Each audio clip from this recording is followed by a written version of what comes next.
வரை பூமி, சுடும் வரை நெருப்பு, போராடும் வரை மனிதன், நீயும் நானும் மனிதன்னு சொல்லுவாருங்க. நம்மலாம் அழகு மீன்கள் வாங்க போனோம்னா ஸ்டார் ஃபிஷ் வாங்குவாங்க, கோல்டன் ஃபிஷ் வாங்குவாங்க, வாஸ்து மீன்கள் கூட வாங்குவாங்க. ஜப்பான் நாட்டில் ஒரு வித்தியாசமான ஒரு வழக்கு முறைங்க.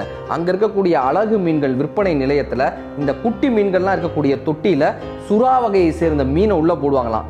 எந்த மீன்கள் சுறா மீனிடமிருந்து தப்பித்து 2 நாட்கள் பிழைத்து இருக்கிறதோ அந்த மீனை அதிக விலை கொடுத்து ஜப்பானியர்கள் தங்களுடைய வீட்டுக்கு வாங்கிட்டு போறாங்க. என்ன அர்த்தமா, தினமும் அந்த மீனை பார்க்கும் பொழுது நாமும் அந்த மீன் போல் போராட வேண்டும் என்கிற ஒரு போராட்ட குணத்தை அந்த மீன்கள் ஜப்பானியர்களுக்கு கடத்துவதாக நம்புகிறாங்க. உளி தாங்கும் கற்கள் தானே மண் மீது சிலையாகும், வலி தாங்கும் இதயம் தானே நிலையான சுகம் காணும், யாருக்கில்லை போராட்டம், கண்ணில் என்ன நீரோட்டம், ஒரு கனவு இருந்தால் அதை தினம் முயன்றால் ஒரு நாளில் நிஜமாகும், மனமே மனமே நீ மாறிவிடு, மழையோ அது பனியோ நீ மோதி விடுன்னு சொன்னார்லங்கப்பா.